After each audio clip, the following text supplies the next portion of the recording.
10:23 a.m., a school full of laughter. 22 minutes later, nothing but smoke and rubble. 3 missiles, 1 data error. Over 170 people killed, most of them children. And the most terrifying part, no one claimed responsibility. Minab, Hormozgan Province, Iran, February 28, 2026. A satellite image, a 2-story building. Pink flowers painted across the walls, green leaves, a soccer field in the courtyard, small goals. Still, that was 10:23 in the morning. 22 minutes later, the building is gone. Smoke where the walls used to be. Rubble where the classrooms were. At least 175 people were killed inside. And when the world asked who fired the missile, no one raised their hand. Minab, Hormozgan Province, Iran, February 28, 2026. Minab sits on the southern edge of Iran, close to the Strait of Hormuz. Nearly a fifth of the world's oil moves through those waters. Strategically, Minab matters enormously, but to the people who live there, it is simply home. The population speak Bandari, a warm dialect shaped by the Gulf. In summer, the heat climbs past 45 degrees Celsius. Families sleep on rooftops. The Thursday market has run for generations. Woven palm baskets, golden embroidery. People moving slowly, the way people do in a place where time feels reliable. On Saturday morning, February 28th, that reliability ended. Shajara Tayyebe Elementary School, Minab. The school's name in Persian means the good tree, or sometimes translated as the blessed tree. Iranian schools are often named this way, after things that grow, things that last. The Shajara Tayyebe school had roughly 170 students enrolled, all girls, ages 7 to 12. The building itself was a 2-story structure painted with murals, pink flowers, green leaves, the kind of colors that signal clearly what a place is for. Decades earlier, that building sat inside a compound controlled by the Islamic Revolutionary Guard Corps Navy, the IRGC. It was part of their base. But between 2013 and 2016, the building was walled off. A separate gate was opened on the street side. The school took over completely.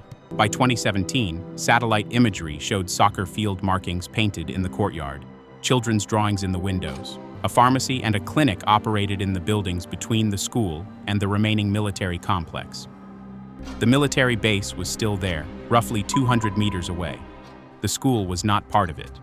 Anyone with a recent satellite image could see it was a school. So why didn't the people planning the strike look at one? February 28, 2026, 10 a.m., local time. Saturday is a working day in Iran.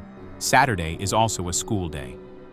At 10 in the morning, the girls of Shajara Tayyebe were in their classrooms. Teachers were at their desks. Then the first wave of US-Israeli airstrikes began across Iran. Explosions were reported across multiple cities. News spread fast. Parents grabbed their phones. Calls flooded in across Minab. A father named Rohola, not his real name, withheld for his protection, had already dropped his daughter off that morning. He heard the news. He began preparing to go get her. Satellite imagery captured at 10:23 a.m. shows the school fully intact. 10:45 a.m., a missile hit the school. The roof of the 2-story building collapsed inward. Classrooms filled with dust and debris. Dozens of children were killed instantly in the first impact. Those who survived were buried under rubble or stumbling through smoke. The principal of the school gathered the students she could find, the ones still moving, still breathing. She led them to the prayer room, a reinforced area deeper in the building. She called parents from her phone. Her message was urgent. Come now. Your children are alive. Come get them. Rohola's phone rang. The school. His daughter had survived the first strike. She was in the prayer room. He got in his car. Minutes later, the prayer room. Before Rohola reached the school, the second missile came down. It hit the prayer room. the place where the principal had sheltered the surviving children, the place where they were waiting for their parents.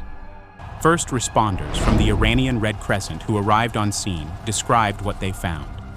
One medic, speaking to journalists later, said the scene was unbelievable. Almost everyone who had survived the first strike did not survive the second. Rahola arrived to find the building completely collapsed. He searched through the rubble. He found his daughter by her school bag. She was still holding it. According to Minab's mayor and the Iranian Ministry of Education, the site was hit a third time, a triple tap, 3 separate strikes on the same building over the course of the morning. By the time rescue workers reached the school in larger numbers, the street outside had become a scene of panic. Parents who had received calls and rushed to the school were being pushed back by security forces. The fear was that the area might be hit again. People screamed through the barriers. Families tried to force their way in. Inside, 69 girls could not be identified visually. DNA testing would be required to confirm their names. Within hours, statements came from both sides of the conflict. The U.S. Department of Defense said it was unaware that a school had been hit. The Israeli military declined to comment. Neither claimed responsibility. Neither provided an explanation. Secretary of Defense Pete Hegseth, speaking at a press conference on March 2nd, praised the operation as the most precise air campaign in American history. He did not mention Minab. Days after the strike, Minab, Iranian state media released photographs of missile fragments recovered from the site. The images were examined by weapons analysts at the New York Times and CNN. Their assessment was consistent. The components were characteristic of a BGM-109 Tomahawk cruise missile. The Tomahawk is an American weapon. In this conflict, it was being used exclusively by U.S. forces. Separately, open-source intelligence group Bellingcat geolocated a video published by Iran's Mehr news agency. The footage appeared to show a cruise missile striking the IRGC naval base beside the school, while smoke was already rising from the school building itself, indicating the school had been hit moments earlier.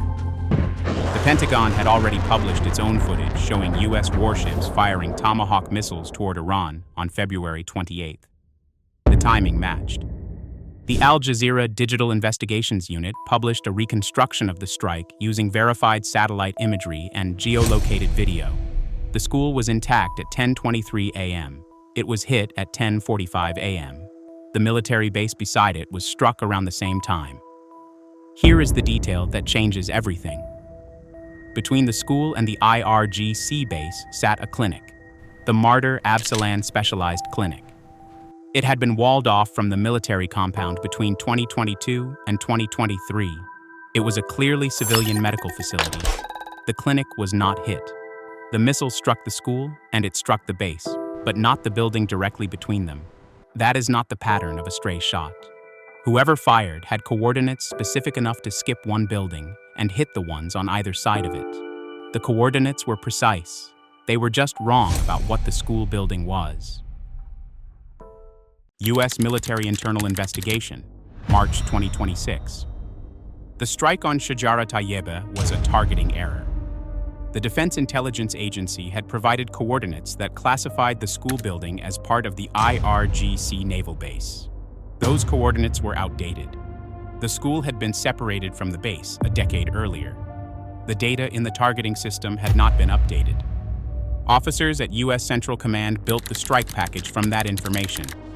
The missile hit exactly where it was aimed. The problem was what the system believed was at those coordinates. Why the outdated intelligence was not reviewed before the strike was ordered remained unanswered as of March 12, 2026. The investigation was still ongoing. Investigators were also examining a second question. The targeting system had incorporated artificial intelligence tools used to identify and prioritize targets. Whether those AI systems contributed to the misidentification had not yet been determined. Washington, D.C. President Trump, speaking to reporters aboard Air Force One on March 7th, was asked directly whether U.S. forces had struck the school.